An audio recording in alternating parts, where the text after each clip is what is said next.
Some nightmares don't end when you wake up.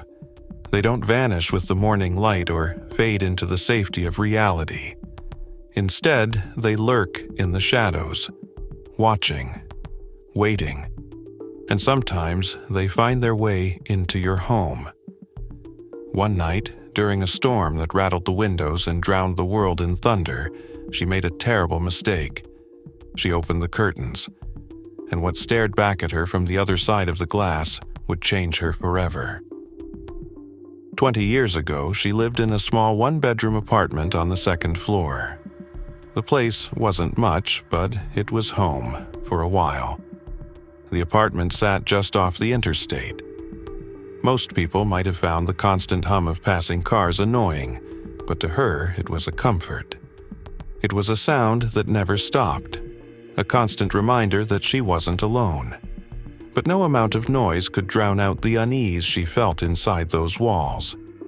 Maybe it was the way the shadows stretched long across the wooden floor. Or maybe it was the attic, the one hidden inside the closet in her bedroom. The thought that someone, somewhere, might have access to her apartment from above sent a chill through her. Her boyfriend had tried to reassure her. He even climbed into the attic himself, proving that it was sealed off from the other units. But she never truly believed it. Every night, she wedged a tabletop between the dresser and the closet door, as if that fragile barrier could stop something, or someone. One night, she was alone. Her boyfriend was at band practice, and she had the apartment to herself. She sat on the couch, curled up in the glow of the television, letting the soft hum of the interstate lull her into a fragile sense of comfort. Then, a noise. The bedroom door, directly behind her, began to move. A slow, creaking motion. Every hair on her body stood on end. She didn't turn, she didn't dare look. Some deep, primal instinct took over. She ran. Out the door, down the stairs into her car. She locked the doors and sat in the darkness, heart hammering, eyes fixed on the apartment door. She never saw what had moved that door, and she never wanted to. Days passed, then weeks. She tried to forget. Then came the storm. It was the kind of night where the wind howled through the cracks in the windows, where thunder shook the walls, where the sky burned white with lightning. She and her boyfriend had just returned home. They had changed into their pajamas and were settling in to watch TV when the satellite signal cut out. Annoyed, she got up to check the storm outside. Without thinking, she yanked open the curtains. And that's when she saw him. A man. Crouched on her second-floor balcony. He was too close, too still, too grinning. His lips curled in a twisted, knowing smile. His body was hunched, pressed against the glass. And his eyes, they never blinked. Her scream shattered the silence. She couldn't move. She could only scream.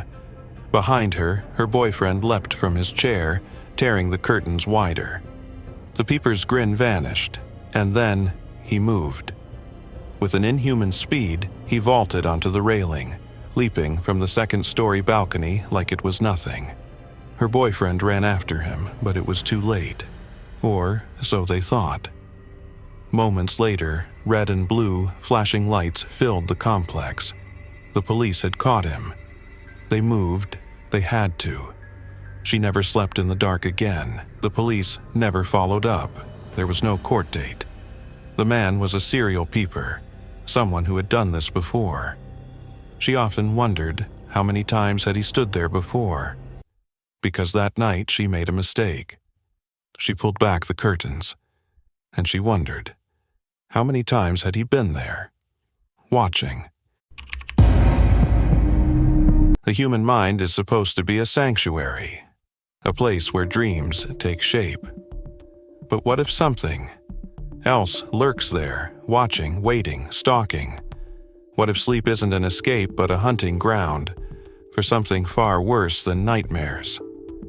Tonight, we unveil a tale buried in the recesses of a tormented childhood, a story so disturbing. It has haunted its victim for decades. Keep the lights on, because once you meet the dream stalker, you may never sleep the same again. Childhood should be a time of wonder, of innocence, of safety. But for one child, it was anything but. Born into a house where death and faith coexisted uneasily, their young mind wrestled with concepts far beyond their years.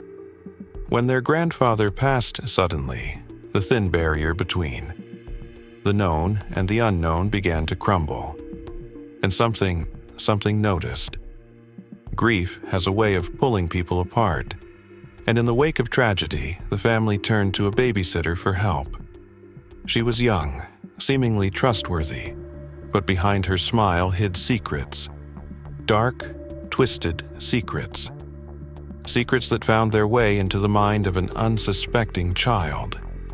And as the child's innocence was tainted, something else took notice. Something that feeds on pain, on trauma, on fear. Death has a way of forcing uncomfortable questions. The child, staring into the lifeless face of their grandfather, pondered one such question. What happens to us when we die? A simple query, answered with chilling certainty by the pastor. Not everyone goes to heaven, some go elsewhere. And with that, a new fear took root. A fear that would grow into something monstrous. Sleep should have been a refuge. Instead, it became a battlefield. The child walked the halls of their home, eyes half-lidded, mind trapped in the haze of sleepwalking. But this night was different. This night something waited, standing at the foot of the bed, grinning, watching, waiting, red eyes, gray skin, a twisted, jagged smile stretching impossibly wide. It reached for them, and the chase began. 3 years. 3 long, unrelenting years of fear. It watched, it waited, it played with its prey. Until one day the child sought answers. The pastor listened, his face grim, and when they finished, he spoke only one sentence. That is exactly what a demon would do. Time heals, they say. But some wounds fester beneath the skin, unseen but ever present. The years have passed, the dreams have faded, but not completely. Every now and then, in the dead of night, they still feel it. Watching, waiting, smiling. Some nightmares never end, some fears never die, and sometimes something is still watching. The dream stalker is always waiting.